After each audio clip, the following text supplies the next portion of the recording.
Bienvenue sur Africa 24 dans cette nouvelle édition du QG News. Voici les titres de l'actualité. La Guinée-Bissau soutient le Maroc. Le ministre bissau-guinéen des Affaires étrangères, de la coopération internationale et des communautés, Carlos Pinto Pereira, l'a affirmé ce vendredi 2 février lors d'une rencontre avec le ministre des Affaires étrangères, de la coopération africaine et des Marocains, Nasser Bourita. La deuxième phase du programme de renforcement de la résilience à l'insécurité alimentaire et nutritionnelle au Sahel a été lancée ce vendredi 2 février à Dakar, la capitale, par les autorités sénégalaises. Une enveloppe financière estimée à plus de 20 milliards de francs CFA sera consacrée à ce projet. Et puis le footballeur camerounais Carlo Toko Ekambi raccroche les crampons. Il a annoncé la fin de sa carrière internationale au sein de la sélection nationale ce jeudi 1er février sur sa page Instagram.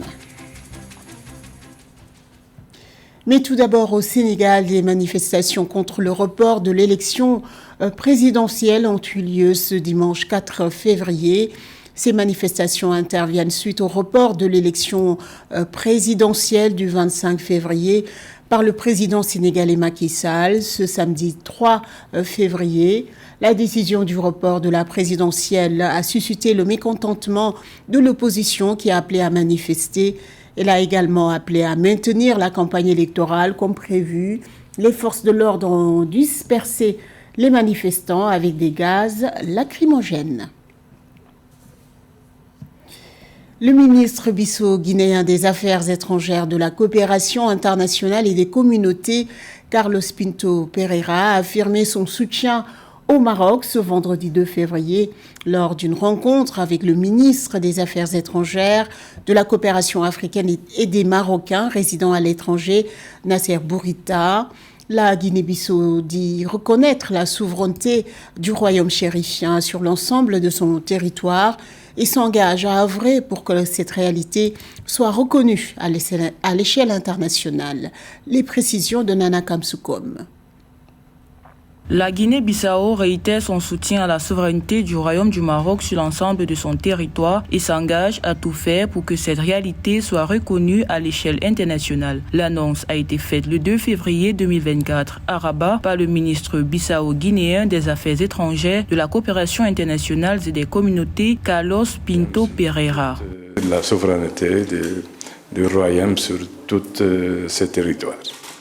Alors, pour nous, ça a été un plaisir de réaffirmer ça au ministre des Affaires étrangères. Le ministre des Affaires étrangères, de la coopération internationale et des communautés de la Guinée-Bissau, qui effectue le 2 février 2024 une visite de travail au Maroc, a en outre indiqué que son pays et le Royaume possèdent une convergence de vues sur toutes les questions internationales qui se posent à l'heure actuelle, ajoutant que les deux pays aspirent à consolider le partenariat dans les domaines de l'éducation, la formation professionnelle, le tourisme, la pêche et l'industrie. Cette volonté affichée ouvre la porte à de nouvelles opportunités de coopération économique et sociale entre les deux pays. Et de le signaler notre compromis de tout faire pour que cette réalité soit reconnue internationalement. Le ministre Carlos Pinto a insisté sur l'amitié sincère qui lie la Guinée-Bissau et le Maroc, appelant à une consolidation des relations sur les plans bilatéral et multilatéral par la voie de l'Union africaine et des Nations unies. Actuellement, 59 pays, parmi lesquels la Guinée-Bissau, se sont positionnés en faveur de la reconnaissance de la souveraineté marocaine sur le territoire du Sahara occidental.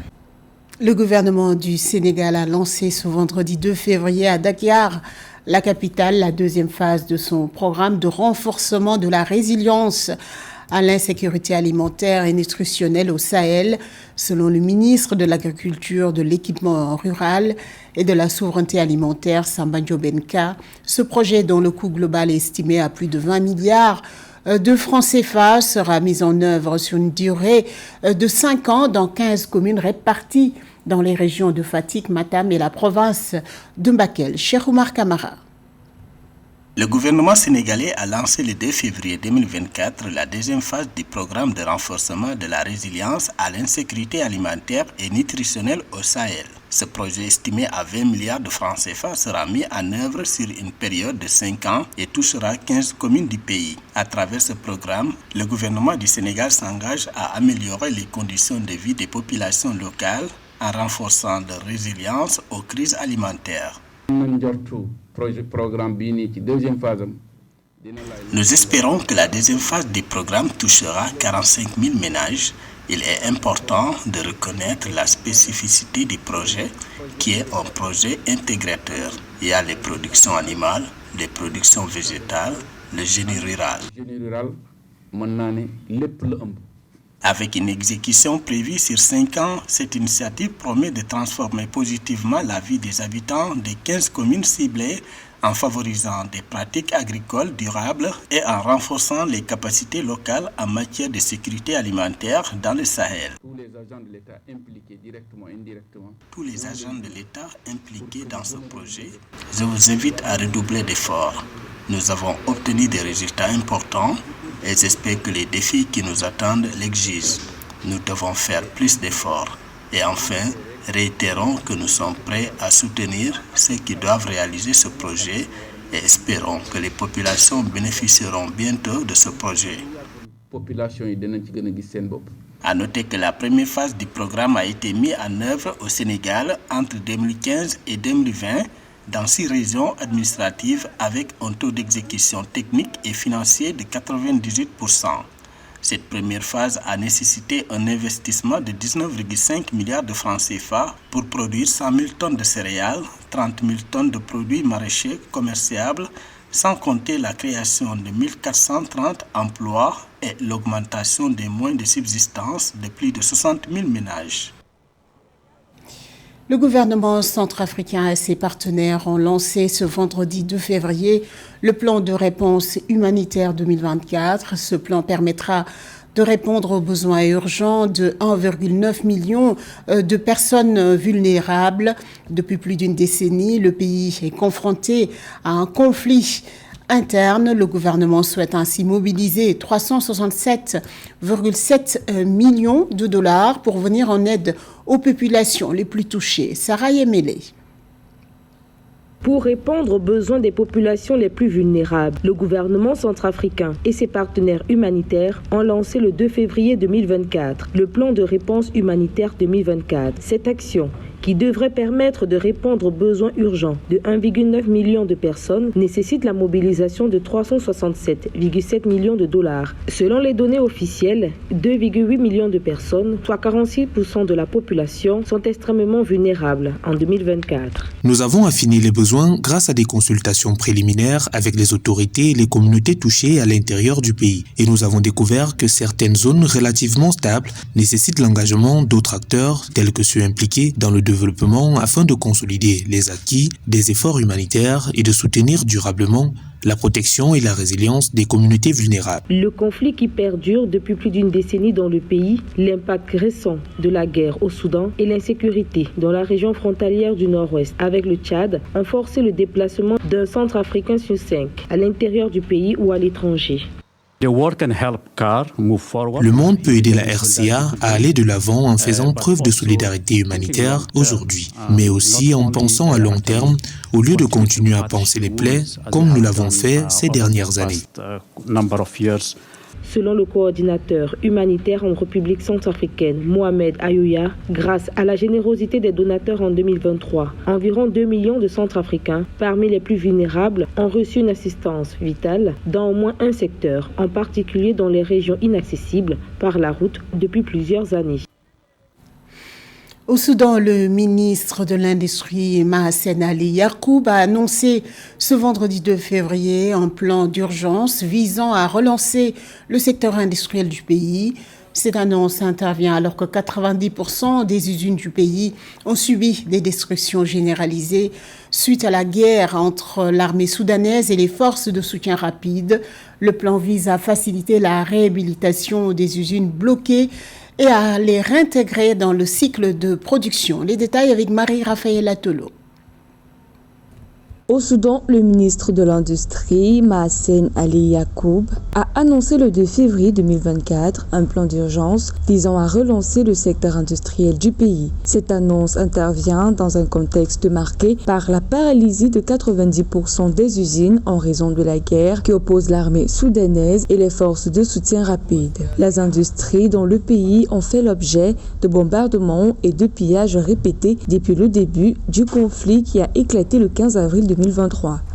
Si le Soudan veut attirer des investissements privés internationaux dans sa phase de reconstruction, il est donc important d'assainir le cadre institutionnel, le cadre réglementaire, permettant à cette structure de pouvoir faire appel à des fonds privés pour permettre à ce pays d'aller de l'avant.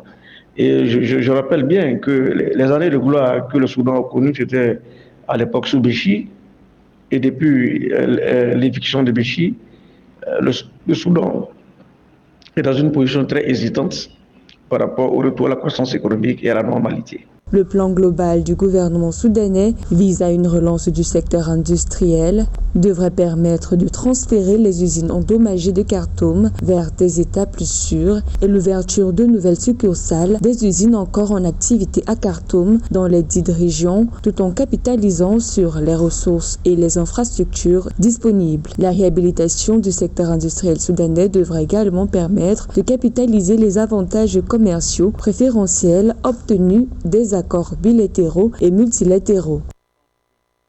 Alors, l'une des réformes qui est attendue dans ce plan d'urgence, elle est procéder également à la récapitalisation de ces unités industrielles, car l'armée soudanaise détient essentiellement une grande part du tissu industriel de ce pays. Notons qu'à l'instar de l'entreprise Agar qui a annoncé le 29 mai 2023 de suspendre toutes ses activités et investissements, des dizaines de fleurons de l'économie soudanaise ont fermé boutique, détruisant des dizaines de milliers d'emplois à travers le pays. Les transactions financières sont gelées suite au pillage des banques et aux dégâts causés aux réseaux électriques et aux télécommunications.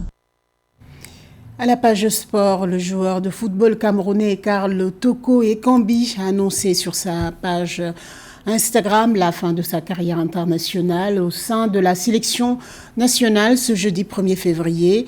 À 31 ans, Karl Toko Ekambi a participé à 4 Coupes d'Afrique des Nations, remportant celle de 2017 face à l'Égypte. Grâce à ses performances, les Lions indomptables se sont qualifiés en 8e de finale de la CAN 2023. Joël Ballot. La CAN en cours, il a essayé de forcer, ça n'a pas donné. Bon, c'est un jeu qui doit quand même laisser la place aux jeunes. Du changement était attendu dans la tanière des Lions indomptables, mais pas forcément celui-là. L'attaquant camerounais Karl Toko Ekambi a annoncé sur Instagram la fin de sa carrière internationale au sein de la sélection nationale le 1er février 2024. À 31 ans, Karl Toko Ekambi a participé à 4 Coupes d'Afrique des Nations, remportant celle de 2017 face à l'Égypte. Artisan de la qualification des Lions indomptables en 8e de finale de la CAN 2023, Karl Toko Ekambi n'a pas pu rééditer cet exploit en terre ivoirienne. Pour moi, c'était vraiment une bonne décision pour lui. J'ai vraiment apprécié cette décision. Parce que rien que le fait d'aller jouer en Arabie Saoudite montrait déjà qu'il n'avait plus le niveau, quoi. Mais nous avons tous eu en Coupe d'Afrique. Toko ne parvient plus à faire le débordement, il n'est plus vif. Ce n'est plus le même Toko que nous avons connu pendant les qualifications pour la Coupe du Monde. Donc, à 31 ans, pour moi, je pense qu'un joueur doit prendre sa retraite internationale. Karl Toko Ekambi compte 61 sélections pour 15 buts et 3 passes décisives avec les Lions indomptables. L'attaquant dont la première sélection date de juin 2015 a marqué les esprits des Camerounais lors de la CAN 2021 à domicile, inscrivant 5 des 6 buts du Cameroun en phase finale. Il est aussi l'auteur du but fatal pour les Fennecs en barrage qualificatif pour la Coupe du Monde 2022. Vraiment, moi, je ne m'aidais pas qu'il quitte la pelouse pour le moment. Pour le moment, étant, même comme on a vu ces défaites, mais moi je pourrais lui dire que vraiment d'entrer au travail sauvagement et jouer la dernière CAN, si possible, pour aller même en Coupe du Monde avec les Lions. Pour la suite de sa carrière, Karl Toko Ekambi sera arrivé sur le championnat saoudien. L'ancien récipiendaire du club d'Aba évolue depuis quelques jours du côté du club d'Al-Ettifaq. Ce journal a été réalisé par l'ensemble de la rédaction. Merci pour votre fidélité. Dans un instant, une nouvelle édition de l'information sur Africa 24.